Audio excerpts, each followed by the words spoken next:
है।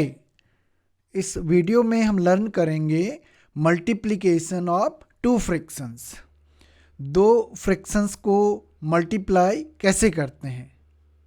तो सबसे पहले हम इस कंसेप्ट को पिक्चर्स के थ्रू विजुअलाइज करेंगे और उस विजुअलाइजेशन से हमारे पास एक सिंपल सा रूल आएगा जिसकी मदद से हम दो फ्रैक्शंस को बहुत आसानी से क्या कर सकते हैं, मल्टीप्लाई कर सकते हैं। तो ये एक पैनकेक है और कबीर को इस पैनकेक का 1/3 फ्रैक्शन मिला। 1/3 फ्रैक्शन किसको मिला? कबीर को मिला। तो इस 1/3 फ्रैक्शन को हम इस पैनकेक में कैसे विजुअलाइज करेंगे? इस फ्रैक्शन का डिनोमिनेटर कितना है? 3 है। तो पूरे पैनकेक को 3 इक्वल पार्ट्स में डिवाइड करेंगे और इसका कोई एक पार्ट, इन 3 पार्ट में से कोई एक पार्ट जो है वो किससे रिप्रेजेंट होगा? फ्रैक्शन 1/3 से। तो हम ये पार्ट लेते हैं जो करीब कबीर को दिया गया। ये ग्रीन शेडेड पार्ट जो जिसको हम 1/3 फ्रैक्शन से रिप्रेजेंट कर रहे हैं, ये कबीर को मिला। अब कबीर ने इस 1/3 का सिर्फ आधा ही पोर्शन खाया, आधा ही पार्ट खाया। तो वो आधा पार्ट कौन सा, कैसे विजुअलाइज करें? तो हम इस पिक्चर को, इस पैनकेक को कॉपी, इसको 2 इक्वल पार्ट्स में डिवाइड करेंगे इस तरह से। सो ये पोर्शन सपोज कबीर ने खाया, इसको हम रेड कलर से शेड कर रहे हैं। तो सवाल ये है कि ये जो पार्ट है ये पूरे पैनकेक का कौन सा फ्रैक्शन है? मतलब 1/2 of 1/3 is equal to what? पर इस पार्ट का साइज और इन पार्ट का साइज इक्वल नहीं है। तो इसके लिए सबसे पहले हमें सारे पार्ट्स के साइज को क्या करना पड़ेगा? इक्वल करना पड़ेगा। सो हमने इस 1/3 पार्ट को 2 इक्वल पार्ट्स में डिवाइड किया था। तो बाकी के जो 1/3 पार्ट्स हैं इनको भी हम, तो इस वाले को भी 2 इक्वल पार्ट्स में डिवाइड किया, इस वाले को भी इक्वल में पार्ट में डिवाइड किया। तो अब हमने होल को कितने इक्वल पार्ट्स में डिवाइड किया है? 1 2 3 4 5 6 इक्वल पार्ट्स में हमने क्या किया है? डिवाइड किया है।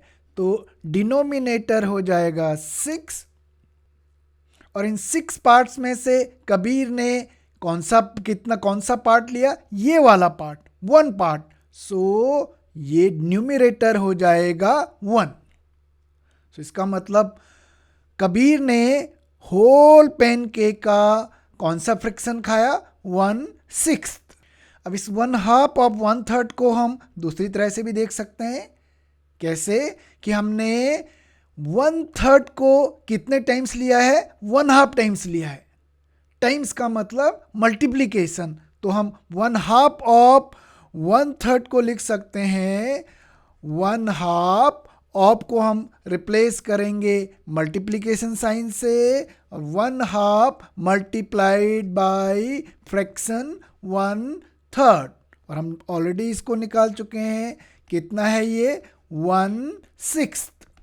पर यहाँ हमें एक चीज़ देखने को मिल रही है कि अगर हम पहले फ्रैक्शन के डिनोमिनेटर को दूसरे फ्रैक्शन के डिनोमिनेटर से मल्टीप्लाई करें, 2 मल्टीप्लाइड बाई 3, तो हमारे पास जो है, जो हमारा मल्टीप्लाई करके फ्रैक्शन आया है उसका डिनोमिनेटर आ रहा है।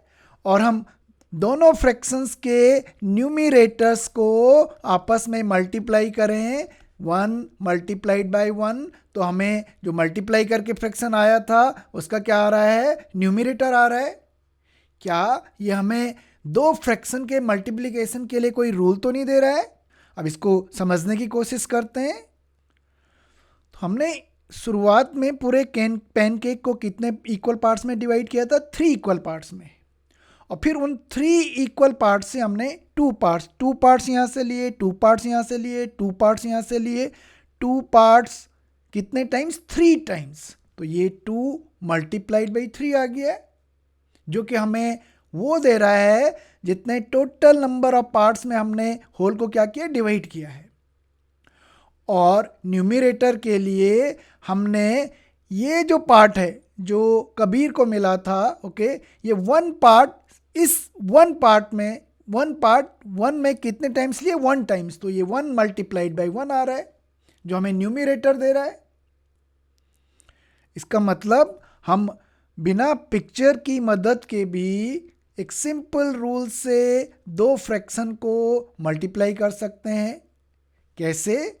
हम दोनों फ्रैक्शंस के डिनोमिनेटर को मल्टीप्लाई करें तो जो मल्टीप्लाई करके फ्रैक्शन आएगा उसका डिनोमिनेटर आ जाएगा, और उनके न्यूमरेटर्स को मल्टीप्लाई करें तो हमारे पास जो मल्टीप्लाई करके फ्रैक्शन आया उसका क्या आ जाएगा, न्यूमरेटर आ जाएगा।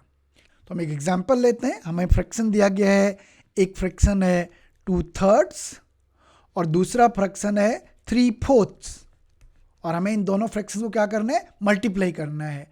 तो बिना पिक्चर बनाए अब तो हमारे पास एक सिंपल सा रूल है, जो मल्टीप्लाई करके फ्रैक्शन आएगा उसका डिनोमिनेटर क्या होगा, पहले फ्रैक्शन का डिनोमिनेटर को हम मल्टीप्लाई करेंगे दूसरे फ्रैक्शन के डिनोमिनेटर से 3 मल्टीप्लाइड बाई 4, और पहले फ्रैक्शन के न्यूमरेटर को हम दूसरे फ्रैक्शन के न्यूमरेटर से क्या करेंगे, मल्टीप्लाई करेंगे 2 मल्टीप्लाइड बाई 3। तो ये हो गया हमारे पास 6/12, और हम इसको सिंप्लीफाइड फॉर्म में लिखेंगे। हम देख सकते हैं कि 6 और 12 जो है इसमें कॉमन, हाईएस्ट कॉमन फैक्टर क्या है, 6 है। तो न्यूमरेटर को भी हम 6 से डिवाइड करेंगे, डिनोमिनेटर को भी हम 6 से डिवाइड करेंगे, तो ये हमारे पास आ गया फ्रैक्शन 1/2। और इसी प्रॉब्लम को हम दूसरे ढंग से भी कर सकते हैं, कैंसलेशन मेथड से। सो हमारे पास हम कॉमन फैक्टर्स को न्यूमरेटर और डिनोमिनेटर से क्या करेंगे, कैंसिल। तो 3 और 3 कैंसिल हो गया, एंड 2 ज़ा क्या हो जाएगा, 2 हो जाएगा। तो यहाँ से भी हमारे पास जो फ्रैक्शन है वो क्या आ रहा है, 1/2 आ रहा है। बेसिकली हम कॉमन फैक्टर्स जो हैं न्यूमरेटर डिनोमिनेटर में, कॉमन फैक्टर क्या है, 6 है रूल, और उस 6 को हम न्यूमरेटर और डिनोमिनेटर से क्या कर रहे हैं, कैंसिल आउट कर रहे हैं। सो यहाँ से भी मेरे पास क्या आ जाएगा, 1/2 करके। Thank you.